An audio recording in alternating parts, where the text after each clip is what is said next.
Those guys all coming in mid-year is good to get acclimated to everything, to getting into the weight room with Coach Mick, getting in with Kayla and the meal and doing those things. So that's the biggest thing. Digesting the installs and the things that we can get into in the classroom would be good. And ultimately getting to spring football and just kind of seeing them play the game. But outside of that, I'm just excited we can get them all here right now early. Coach Day said Matthew Jones is sticking at guard. What went into that decision? And then talk about, I guess, the evaluation process and the search for a new center. Well, Matt just made a decision that he wanted to come back and get another year better and be ready for the next level. And he's all in. And he trained really well and had a really good attitude about himself going into the bowl game. And then, we talked about it after the bowl game and then coming out. And when guys make that decision and it changes, it's palpable. Like you can sense it with his training right now. He's focused because for him it was a big decision of should I stay, should I go, and when I come back, what am I working on? And then that's our job and my job to have a plan for him. Like, here's the deficiencies, here's the things you want to work on, and then we start attacking those things, right? For the rest of those guys, like that tone's never going to change. It's the same thing every year, whether you have returning guys that have started, not started, played. Like, we're going to play the 5 best. And so that's what the winter leading up to, and then spring football gets into through the summer. And as we get to the fall, and then by the time we tee it up in Bloomington, in the fall, we'll know who the 5 guys are. You have the most unsettled position group probably of anybody on the team. How do you feel about where you guys are? That makes us the hungriest, so I'm excited. Okay, well. Right? I mean, I come here and sit at the table last year, and you get thrown out. Well, you got an All-American guy here, and you got a guy here, and you got this with DeJuan and Paris and those guys, and that was all great. And we had a great year. We worked really well together. Moving into it now, like, that's the coaching part of it. Like, yeah, we got some younger guys or less inexperienced guys, but they're all hungry. They all want to be good. They all want to get coached. And so for you able as a coach, like, that's the exciting part about coaching. It's like, we get to go, right? And so is it this guy here? Do we move him here? We'll figure that out along the way. But the guys competition is really good and open slots for those guys that some we didn't know were going to be there or not. And as the dust settles, now we know there's open slots at some guys. And so getting a chance to see those guys compete and battle that out on top of with really good players. I mean, we got good players here. We lost good players, and we'll replace them with good players. It's been, I think it's 7 months roughly until you play. So obviously you can't answer this, but if you had a game, do you have any idea what your line would look like right now? 5 guys. I would hope. Right. No, outside of that, no. I did to speculate or dive into that. No. I mean, we were back. Obviously, being off the road and getting a chance to be around these guys and the limited football that we get to do, but the weight room and those things. I'm just looking at we go all the way back to elementary. I mean, we were talking this offseason about I read Tony Dungy's book back in the day, The Quiet Strength, and he talks about when Paul Hackett became the new coordinator of the San Francisco 49ers. And he's installing the West Coast offense with Bill Walsh, and he starts with 22Z in, and he's looking at Joe Montana, who's won MVPs and Super Bowls. Yeah. And he's saying, well, I got to teach this guy that. He knows it better than me. Right. He installs it, and you turn around, and the guy's got 3 pages of notes that could teach it better than he did, but he wanted to know the why, the details, and the base elementary fundamentals. So that's what we've gotten back to with all of our guys, whether you're Donovan and Matt, who've played a lot, or Josh or Enoch, or these true freshmen coming in that haven't played. We got to get back to basics and fundamentals and build from there, and then how far can you go and can you climb is based off how well they execute and operate. Because you know your guards. We've got guys. Yeah, you know your guards. Yeah, we've got guys that play guards. It's a beautiful thing. The run game coordinator role, how much does that go hand in hand with the offensive line? How do you imagine balancing those roles? I mean, that's our world. I mean, we'll start there. So, same deal, just like I said last year, like I had to kill another tree and get a new business card. But our staff just in general now, I mean, you go from Brian and down with Tony and with Corey and then with Key coming in and myself, like there's zero egos or issues in that of like, well, this is my job and this is my job. Like, we all want to build this thing together and continue to do that. So, what does that mean through the eyes of the offensive line? Yeah, it's probably good that they're sitting there saying, all right, the run game plan and what we're doing was seen through our eyes because coaches got input on it. And then you build that. But there's not a new avenue that has to go down that may take away from technique or fundamentals or those things with our guys up front. What are you most excited about as Brian, as OC, and working with him? I think anytime you guys get new opportunities to kind of expand and grow, you get you all in the profession, you grow. You start as an intern, or I started an intern and a GA and then a full-time, and then you start adding titles with more responsibility. You're able to expand and grow. And so for him, I mean, these guys, he's played ball at a high level here. He's played ball in the National Football League. He's coached at a high level, recruited at a high level. And now for him to have more input and be able to have more of his stamp on it, as you would say, I get excited because he's a damn good football coach. And so we all get to be part of that. So just had a great year working with all these guys last year. It was fun, being the one new guy on our side of the ball. We had no issues that way because we worked well together. And so now him getting a chance to expand and grow is awesome for all of us. Sorry if you've been asked this. Ryan Day said that Donovan's going to stay at guard. I thought there was some thought that maybe he might kick out to tackle. Is that a good sign for how you feel about the tackles at this point? It's a good chance for all those young guys. We got Josh has played a little bit. You got Zen was played some, sparingly a little bit. And then you look at like George, and you look at the new guys coming in. Like you get a chance for a lot of these young guys to go operate at the tackle position and see what happens. So, I think Bill just said that, like we're starting today. Who's playing the game? Like out of 5 guys, I don't know who they are yet, but there'll be 5 of them. So I'm just excited to see what happens in the competition and you're sitting there, behind a guy that's an incumbent guy, or I'm behind Paris Johnson. I'm fighting my butt off. I'm training because my number could be called at some point, an injury or whatever. Well, now Paris is no longer there. Like now it's go time. Similar to talking about with Brian, like how much can I grow? What can I show? I'm ready to take the next step and do that. So these guys will have a good spring. Ryan didn't want to get too much into who's going to be moving around, even though he did a little bit. But if there's a thought that Josh Frye is your best tackle, should he move from right to left? You got to see how guys function that way, right? I mean, some guys are right brain and left brain. Some guys are left brain. Some guys are, can do internal guys can play guards in both sides. That's just a feel thing right now, so we'll figure that out. But we're going to play our 5 best or 6 best. I mean, at the end of the year, at some point last year, Josh was playing tight end. So he's in a left-handed stance one play, a right-handed stance the next play. Those are all things that we got to figure out through the spring, and we will. But I mean, right now they're getting big and strong, and back with Mick and letting those young guys grow and get stronger that way. And then the fundamental component will add as we get closer to spring that way. But yeah, I mean, I have not dodging questions. Like I just don't know right now. Other than I'm excited to see who steps up and who fights and who battles and. New guys coming in. We got Victor coming in, so where's he going to end up? What's he going to end up doing and pressing guys for? I'm just excited about the competition of it all. Can we go through some of the guys individually, what you like and what you need to see between now and the season starts? Well, I just think it goes in phases. I just talked to my guys about this, so I won't go generally each specific guy, but as you look just through phases, year 1 of college football for a lineman, you learn how to play college football. How to show up to meetings on time, how to train, how to be at the weight room, how to get with Kayla and organize your meal and get stronger and faster, right? Year 2, you figure out how to play your position, and then by year 3, you play your position. That's the general progression of that. So then as you've put guys into those phases in our room, you got those young guys like Tegra and Carson and George that they came in last year and just trying to keep their head above water of when am I with Mick on Tuesday, and then when is the meeting and when is that? Those guys now, as they get into this spring, can actually start playing offensive line, right? They're bigger, they're stronger, they've acclimated to game plan terminology, to defenses and those things. So those young guys there are just a step a little bit ahead of the guys that just got here, because now you talk about those 4 incoming true freshmen that all came mid-year. I mean, they're waking up every morning panicking, looking at their phone, hoping the alarm went off at the right time.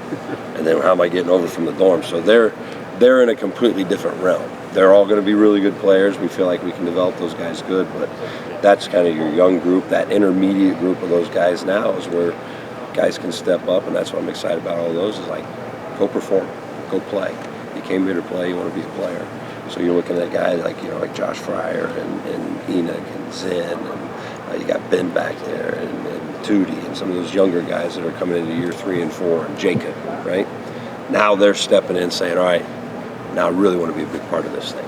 They know how to line up. They know how to set up in the weight room. They know what the meetings are like. Now I just got to step up and perform. And then you go kind of further, the guys that have played more ball. I mean, you look at Donnie and Matt right now in that phase of what have they done? Well, they've played a lot of ball, and they've been in big-time games, so they understand as that younger phase as a coach, you're telling them, all right, this can get you beat. This is what you don't want to do versus a good player. They've experienced that. They've had that friction a little bit. So now what are they concentrating on? They can be a little more pinpointed into, like I said, Matt Jones can come back and say, you know what, I need to work in A, B, and C. I can be really targeted there because the rest of the stuff's like habitual. It's like brushing his teeth. Yeah. You know, Donnie the same way. Like Donnie's now, you know, played a little bit as a freshman. Sophomore year, he was the guy. Junior year, now what am I doing? Like, I'm the guy. What can I really hone in on, whether it be my hands, whether it be my footwork and those things. And so having a plan for each of those guys in each of those realms is really good until we get to spring, and then they just go play the game. Justin, when you described it several times as being excited about what's heading into March and April, is that purely what you feel, or is there nervousness, uncertainty? You don't know how it's going to maybe completely play out? Yeah, there's always a little bit of uncertainty just because they haven't played, right? But no, that's sheer excitement because like that's the coaching component of it is fun. Like finding out what a guy does really well, and then where can that help us, or finding out, oh, here's a wart he may have. How do we clean that up, or how do we fix that, or maybe who do we put him next to ease stress or concerns or questions or whatever that may be. I mean, that's why I said, like, this ain't pro football now. This is, I mean, you're developing guys here, right? It's not the new year and you can cut a guy or move a guy or you're not happy with what you got. This is developing guys. And so that is genuinely fun for me. That's why I like this level a lot. Do you go through, well, there could be 6, 7, 8 different permutations of what it could look like in March. I don't think anybody knows what that best 5, 6 you said could be. Like, how much time are you thinking about that right now? Or does it matter until you get on the field? No, we're thinking about it every day, but just in the phase of where we're at, of whether you're in the classroom, you know, reinstalling, re-talking about, cleaning up. We're watching quality control stuff as a staff right now. What did we do well and what may carry over, and what did we do well that may not carry over based off personnel? But no, we're spinning on that every day. You know, that's a big permutation there. It's a big, I'm trying to take the next step. You gotta learn. That's a big word right there. You threw me a little curveball right there. That's not what you use in the offensive line room? I would say that, and you'd see those freshmen look at me like a dog, like, what did you just say? Is it a challenge to sort of balance the idea of maybe cross-training or trying guys at different spots, but also making sure each guy feels like he has a home? Well, I think that's a two-pronged question in our world, meaning the fundamentals and the basics. There's a lot of generic things you do. So for us, again, right, it's basement, balance, and burst. How do you create leverage, maintain leverage, run off the ball, hand placement, and those things? Whether you're guard or tackle, it's all the same. Is the defensive end a little wider than a 3-tech? You're blocking a 2 wide versus a 3 technique. Your angles might change, but the basic fundamentals are the same. So that part of it is what we really can get into now. You can see if a guy can just flat do those core fundamentals or he can't. Then as you get closer and you get on the field and we're in the spring, a guy's in one position that, you know, I've had a host of different years of my career where you thought this guy's penciled in pretty good here, and then maybe he can move out, and then you slide him out and he's more comfortable in space than you thought he was going to be. Or vice versa. The guy's in space and he's not as comfortable, but he has a really good skill set, so you move him a little closer to the ball and he's better blocking a 3 technique or a 2-eye or some of those things. So we're in that, you know, the elementary infancy stage right now of just back to the basic fundamentals of, because that's what you use most of the time anyway in your game. Justin, what allowed Tegra to kind of be in the 2 deep last year as a true freshman, and then did you look ahead for him?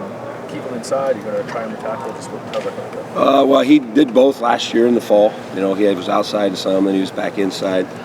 Just as it kind of settled through, he's got a really good skill set. You know, and so if you're thinking his top end is really high. So, and many of those young guys, if they're capable and they're ready to do that, where he played in those early 3 or 4 games, but then we ended up not using the red shirt year for him. So now when he gets into the fall, it's not the first time he's traveled. It's not the first time he's run out the tunnel and been in a big game atmosphere on the road and heard those things. That's all not new for him. He can just really be focused in on wherever he's going to play. You know, you try to do that if you can, if guys are ready, those younger guys, because in the long run for us, we have to look big picture for those kids. You know, like I said, I don't know if you're sitting around before, but like he was figuring out on Tuesday, like what time his tutoring session was before practice to make sure he made the meet. Like they're spinning 1,000,000 miles an hour. So if we can control what we're thrusting them into or giving them, so that way as they get older and mature, and then he's ready to play. Like I said, the first time we get on a plane and fly to an away game, and we stay at a hotel and we have meetings, he's going to be like, yeah, I've done this. That's why you try to do that with young guys as much as you can. Moving ahead with him, I think he's a high-level player, and he's going to be a really good player. Just a matter how fast we get him game ready and develop him to get him on the field. Does he have, you see him a little bit, he's out there, he's obviously a big, powerfully built kid. You can see why that might translate playing inside. Does he have the length, the feet that you would want out of a guy? Yeah, he's got a really good skill set. I mean, he's a really good football player. You know, the mental part just has to catch up for all young guys. And he fits that bill too of how high is their skill set, how much can you develop it, and then how fast can they play to that, whatever number they are on that scale. So yeah, he's got a high. I mean, he's a great bender. He's got pillar strength. When you contact him, it's like running into that wall. You know, some guys are more guiding guys or electric football table or kind of, whereas you hit Tegra, you know you hit Tegra. And so just developing a skill set so he can play a pretty good click is what we work on. So any consideration of Donovan Jackson to tackle, or just not really? Meaning, like, did I ever think about it, or we talk about it? What do you consideration how? Like serious consideration of your mind of like you're Justin Frye, you're lying in bed looking at the ceiling thinking, should we move Donovan Jackson to tackle? Yeah, I mean, well, Donnie played really well to guard. So my biggest thing is like from year one to him playing to year two, how far can he go there? You really want to keep that as much as you can. Okay. For him and for us and for what we do offensively, right? But as we said too, like then we show up and 6 guys get knees and 1 guy get a shoulder, and all of a sudden you're sitting there like, well, only this guy can play inside.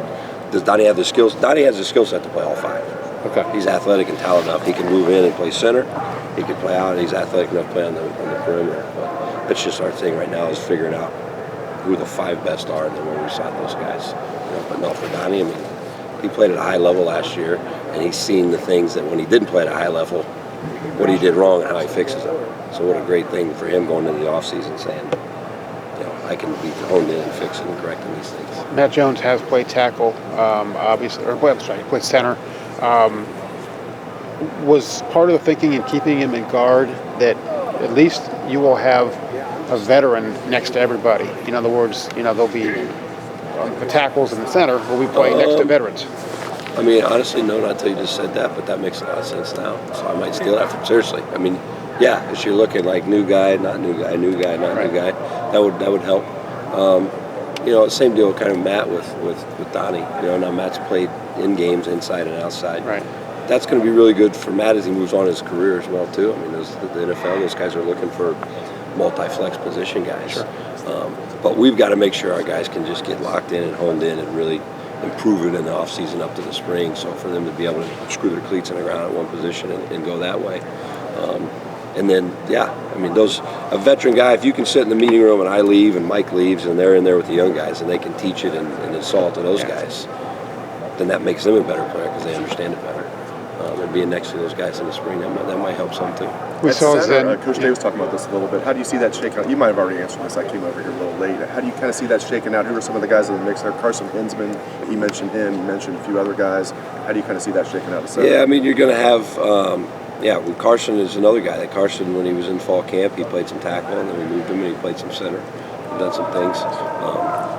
That position in itself, it's a lot of communication in our offense. And so a guy in there's got to be, heady and smart and getting us fit and set right as we go about those things. But Carson's done that. We brought in Victor. Victor's played tackle and he's played some center. So Vic's a guy that can do that. You can slide Matt Jones in there. We talked to Josh Padilla in recruiting about sliding in and doing that. I mean, I've talked to Enoch about sliding in and putting the ball in your hand. I mean, you don't ever want to be short on guys that can go in and snap the ball and function. Because the worst thing, I've been in a game too now where halftime down there talking to the backup long snapper saying, hey, if this guy rolls his ankle, here's zone right, here's zone left, and shoot it to the quarterbacks when we get the hell out of here. So that's I've been there, done that, and I will never do that again. So the more guys that are a little comfortable with the ball in their hand, we're going to work that. What's Carson done well to maybe put him in this spot? I think he was signing on signing day a year ago at this time. Yeah, we were just talking about him. He was thawing out from a winter snowstorm in Wisconsin. We had to go up home visit a few times with him. That was a great. Hey, Coach, welcome to Ohio State. Fly to Minneapolis and drive 4 hours in the middle of nowhere in the snow drifts and go see this Hinsman kid. And I was like, I'm from middle of nowhere, and I was like, where am I going? But glad we did it because back to Carson, we were talking. He progressively just got better.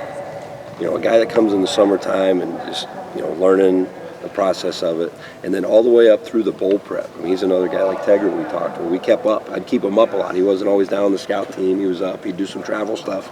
And by the end of bowl prep, you'd be using and watching clips of him versus our starting defense, saying, like, that's a true freshman doing that. Like, that's the process. You've been working and going through, and his understanding, and then, you know, now you build strength and you build size and those things. So he's just a worker. Like, you know, the best part about him is how he just wants to keep working.